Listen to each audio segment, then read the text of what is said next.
வணக்கம் அன்பர்களே, இது தகவல் சாளரம். நான் உங்கள் பிச்சை முத்து. தகவல் சாளரம் வழங்கும் போர்களின் பிடியில் பூமியின் மடி. இனி வருவது இரண்டாம் உலகப் போரின் இணையற்ற வரலாற்று தொடர். புத்தன் வந்த திசையிலே புனித காந்தி மண்ணிலே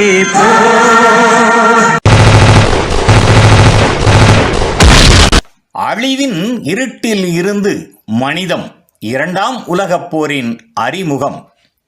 இது ஒரு மனித கதை அல்ல, இது ஒரு மனிதம் தன் நிழலை எதிர்த்த போராட்டம்.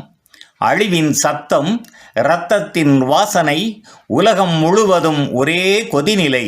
இது இரண்டாம் உலகப் போர். 1939 ஆண்டில் ஒரு சிறிய நாடான போலந்தின் மீது ஜெர்மனி படையெடுத்தது. அந்த நொடியில் மனித வரலாறு இரண்டாக பிளந்தது.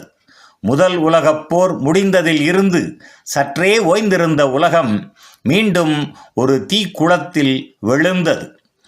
ஐரோப்பா முழுவதும் நாசிசத்தின் இருண்ட நிழல் பரவியது. அடால்ஃப் ஹிட்லர் ஒரே மனிதர், ஆனால் அவரின் வெறுப்பு முழு உலகத்தையும் விழுங்க தயாராக இருந்தது. இத்தாலியில் முசோலினியின் இரும்பு குரல் எழுந்தது. ஆசியாவில் ஜப்பான் பேரரசு தன் இறக்கைகளை விரித்தது.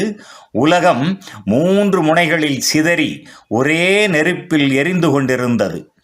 அந்த காலம் மனித மதிப்பு என்பது ஒரு காகிதத்திற்கு சமமாக கரைந்து போனது.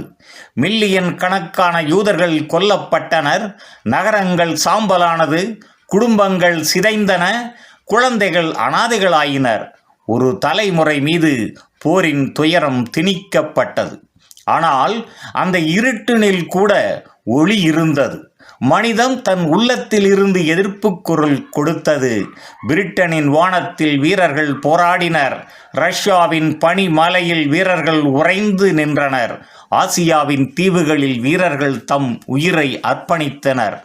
இது நாடுகளின் போர் அல்ல, இது மனித ஆன்மாவின் சோதனை. இந்த இரண்டாம் உலகப் போர் ஒரு காலத்தின் குரல், ஒரு நாகரிகத்தின் கண்ணீர், அழிவின் இருட்டிலிருந்து மீண்டும் மனிதம் எழுந்த மானுடத்தின் கதை. இந்த தொடரில் நாம் காணப்போவது அழிவின் வேர்களையும், வெறியின் முகங்களையும், வீரத்தின் சாகசத்தையும், மனிதத்தின் மீட்சியையும். இது வெறும் வரலாறு அல்ல, மனிதம் தன் இதயத்தில் தழுவிக்கொண்ட மாறாத வடு. நன்று நண்பர்களே, இரண்டாம் உலகப் போரின் இன்னும் ஒரு காணொளியில் மீண்டும் சந்திப்போம். நன்றி, வணக்கம். புதியதோர் உலகம் செய்வோம்.